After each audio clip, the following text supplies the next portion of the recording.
नमस्कार दोस्तों, स्वागत है हमारे चैनल पर। अगर आप हमारे चैनल पर नए हैं तो कृपया हमारे चैनल को सब्सक्राइब करें। दोस्तों, आज हम बात करने वाले हैं राजा साहेब फिल्म को लेकर चल रही उस कंट्रोवर्सी पर जो पिछले कुछ दिनों से सोशल मीडिया और न्यूज सर्कल्स में काफी ज्यादा चर्चा में है। लोग यह कह रहे हैं कि राजा साहेब फिल्म को देखकर मोदी जी नाराज हो गए हैं और इसी बात ने पूरे मामले को और ज्यादा संवेदनशील बना दिया है। इस वीडियो का उद्देश्य किसी को टारगेट करना नहीं है और न ही किसी के खिलाफ बोलना है, बल्कि सिर्फ यह समझना है कि असल में पूरा मामला क्या है और जो बातें वायरल हो रही हैं उनमें कितनी सच्चाई है और कितनी अफवाह। दोस्तों, आज के समय में जब कोई भी राजनीतिक या अर्ध राजनीतिक कंटेंट आता है तो उसे कंट्रोवर्सी से जोड़ दिया जाता है। राजा साहेब फिल्म के साथ भी कुछ ऐसा ही होता दिख रहा है। फिल्म के टीजर और कुछ सीन सामने आने के बाद लोगों ने अंदाजा लगाना शुरू कर दिया कि फिल्म का कंटेंट कहीं न कहीं मौजूदा राजनीतिक सिस्टम से प्रेरित लगता है और यहीं से बात आगे बढ़ने लगी। जैसे जैसे लोगों ने अपनी अपनी व्याख्याएं देनी शुरू की, वैसे वैसे अफवाहें भी तेजी से फैलने लगी। कुछ लोग कहने लगे कि फिल्म सीधे सीधे सत्ताधारी सिस्टम पर सवाल उठाती है और कुछ लोगों ने यह भी कह दिया कि मोदी जी इस फिल्म को लेकर नाराज हैं। दोस्तों, यहाँ एक बात बहुत स्पष्ट रूप से समझने वाली है कि आज तक इस बात पर न तो मोदी जी की ओर से और न ही पीएमओ की ओर से कोई आधिकारिक पुष्टि आई है। इसका मतलब ये है कि जो भी बातें फैल रही हैं वे सत्यापित नहीं हैं, बल्कि ज्यादातर लोगों के अनुमान और सोशल मीडिया दावों पर आधारित हैं। लेकिन फिर भी यह विषय इतना बड़ा क्यों बन गया? इसका जवाब है आज का डिजिटल युग, जहां हर बात को बढ़ा चढ़ाकर पेश किया जाता है।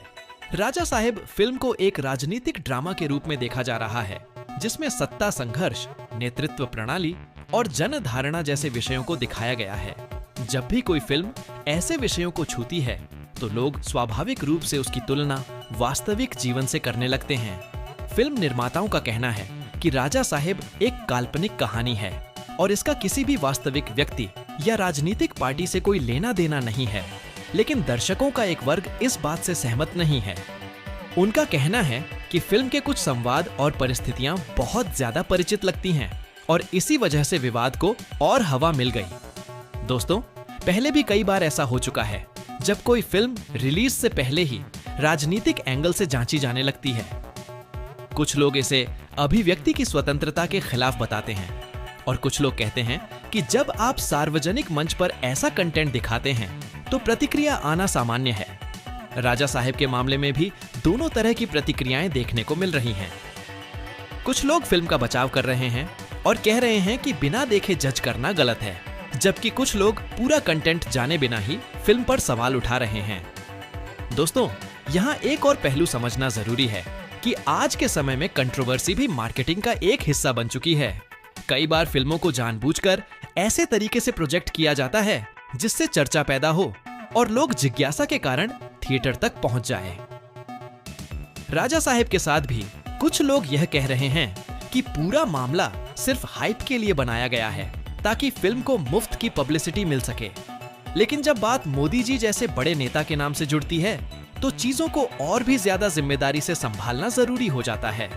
बिना किसी सबूत के यह कह देना कि मोदी जी नाराज हो गए हैं सिर्फ भ्रम और गलत जानकारी को बढ़ाता है।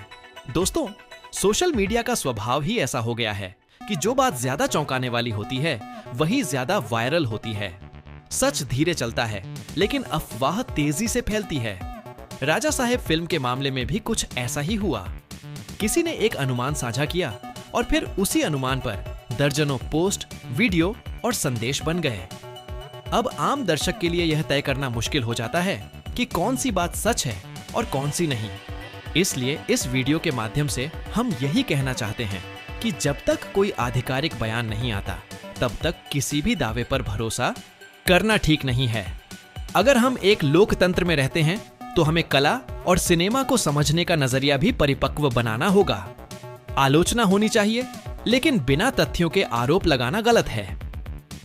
राजा साहेब फिल्म रिलीज होने के बाद ही साफ होगा कि कहानी किस हद तक काल्पनिक है और किस हद तक वास्तविकता से प्रेरित लगती है। तब तक जो कुछ चल रहा है वह सिर्फ अटकलें हैं। दोस्तों, यह भी याद रखना चाहिए कि मोदी जी जैसे नेता पर रोजाना कई तरह के आरोप और अफवाहें आती रहती हैं, लेकिन हर अफवाह का सच होना जरूरी नहीं होता।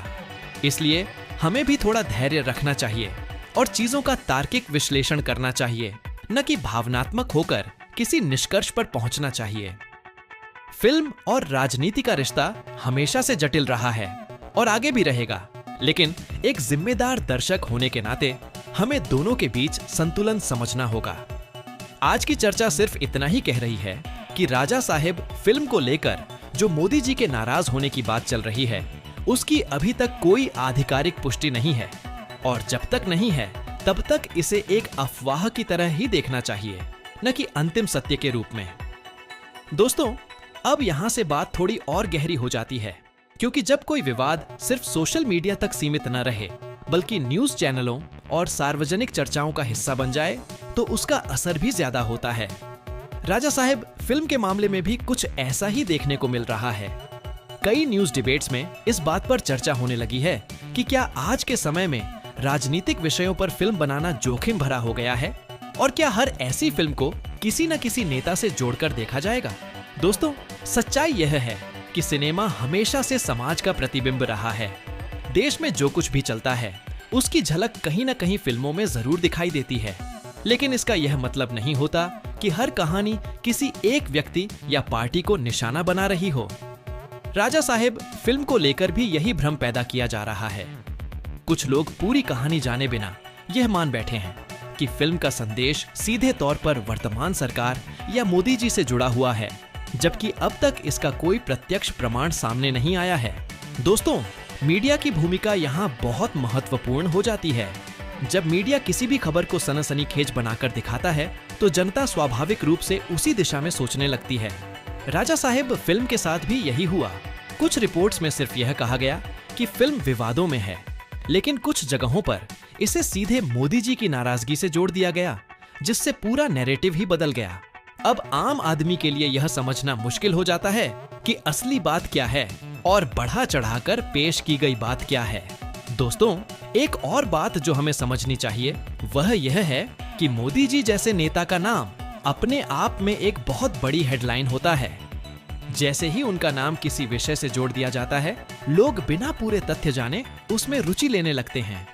इसी वजह से कई बार जानबूझकर बड़े नामों का इस्तेमाल किया जाता है ताकि कंटेंट ज्यादा वायरल हो सके। राजा साहेब फिल्म के मामले में भी कई यूट्यूब थंबनेल और पोस्ट सिर्फ इसलिए वायरल हुए क्योंकि उनमें मोदी जी का नाम इस्तेमाल किया गया था, जबकि वास्तविक कंटेंट में कोई ठोस जानकारी नहीं थी।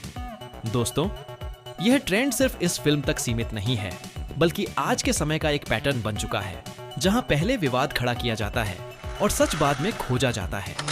हमें एक दर्शक के रूप में थोड़ा जागरूक होना पड़ेगा और यह समझना पड़ेगा कि कौन सी बात सिर्फ ध्यान आकर्षित करने के लिए कही जा रही है और कौन सी बात वास्तव में महत्वपूर्ण है। राजा साहेब फिल्म पर चल रही बहस का एक सकारात्मक पहलू भी है, और वह यह कि लोग अब सिनेमा को सिर्फ मनोरंजन के रूप में नहीं, बल्कि एक गंभीर माध्यम के रूप में देख रहे हैं, जहां विचारों और व्यवस्थाओं पर चर्चा होती है।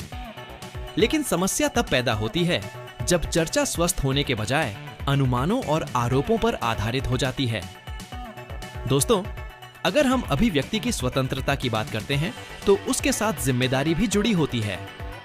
फिल्म निर्माताओं की भी जिम्मेदारी होती है कि वे अपना पक्ष स्पष्ट रखें, और दर्शकों की भी जिम्मेदारी होती है कि वे बिना पूरा देखे कोई निर्णय न लें। राजा साहेब फिल्म रिलीज से पहले ही निर्णय का शिकार हो चुकी है, जो अपने आप में सोचने वाली बात है। कई लोग कह रहे हैं कि अगर फिल्म वास्तव में निष्पक्ष है तो रिलीज के बाद सब कुछ साफ हो जाएगा, और अगर कोई समस्या होगी तो उस समय चर्चा होनी चाहिए, अभी नहीं। दोस्तों, यह भी देखा गया है कि जब भी कोई फिल्म राजनीतिक व्यवस्था की कमियों या सत्ता के दुरुपयोग जैसे विषयों को दिखाती है, तो उसे तुरंत किसी न किसी लेबल में डाल दिया जाता है, जबकि कला का काम सिर्फ सवाल उठाना होता है, जवाब देना नहीं। राजा साहेब के साथ भी शायद यही हो रहा है, जहां लोग अपनी अपनी विचारधाराओं के हिसाब से फिल्म को देख रहे हैं और अपनी राय बना रहे हैं। अब फिर से मोदी जी के नाराज होने वाली बात पर आए तो यहाँ सिर्फ एक ही सच्चाई है कि जब तक कोई आधिकारिक पुष्टि नहीं होती, तब तक इस बात को सच मानना गलत है। मोदी जी अपने काम और जिम्मेदारियों में इतने व्यस्त रहते हैं कि हर फिल्म पर प्रतिक्रिया देना व्यावहारिक भी नहीं लगता। इसलिए इस तरह के दावों को थोड़े सामान्य ज्ञान के साथ देखना जरूरी है। दोस्तों, आज के डिजिटल समय में गलत जानकारी सबसे बड़ी समस्या बन चुकी है, जहां एक झूठ बार बार दोहराए जाने पर सच जैसा लगने लगता है। राजा साहेब फिल्म की कंट्रोवर्सी के साथ भी यही खतरा है। अगर हम बिना सोचे समझे हर पोस्ट को साझा करते रहेंगे तो हम भी अनजाने में गलत जानकारी फैलाने का हिस्सा बन जाते हैं। इसीलिए जरूरी है कि हम सिर्फ विश्वसनीय स्रोतों पर ही भरोसा करें और भावनात्मक प्रतिक्रिया देने से पहले तथ्यों की जांच करें। फिल्म और राजनीति का संबंध हमेशा से लोगों को आकर्षित करता रहा है, क्योंकि दोनों का असर सीधे जनता पर पड़ता है। लेकिन दोनों को मिलाते समय स्पष्टता होना बहुत जरूरी है। राजा साहेब फिल्म को लेकर जो चर्चा चल रही है वह तब तक अधूरी है जब तक फिल्म रिलीज नहीं होती और दर्शक खुद देखकर फैसला नहीं करते। तब तक ये सिर्फ राय का खेल है और राय हर किसी की अलग हो सकती है। आखिर में बस यही कहना चाहेंगे कि विवाद से ज्यादा जरूरी सच होता है और सच हमेशा समय के साथ सामने आता है। राजा साहेब फिल्म के मामले में भी जैसे जैसे समय आगे बढ़ेगा चीजें साफ होती जाएंगी। तब तक हमें सिर्फ इतना याद रखना चाहिए कि बिना सबूत किसी भी बड़े दावे पर भरोसा न करें और न ही किसी के पक्ष या विरोध में अत्यधिक रुख अपनाएं। चर्चा अगर स्वस्थ हो तो समाज के लिए अच्छी होती है, लेकिन अफवाह सिर्फ भ्रम पैदा करती है। इसलिए हमें एक जिम्मेदार दर्शक बनना होगा और हर बात को शांत दिमाग से समझना होगा। जाते जाते हमारे चैनल को लाइक, सब्सक्राइब और शेयर कर देना।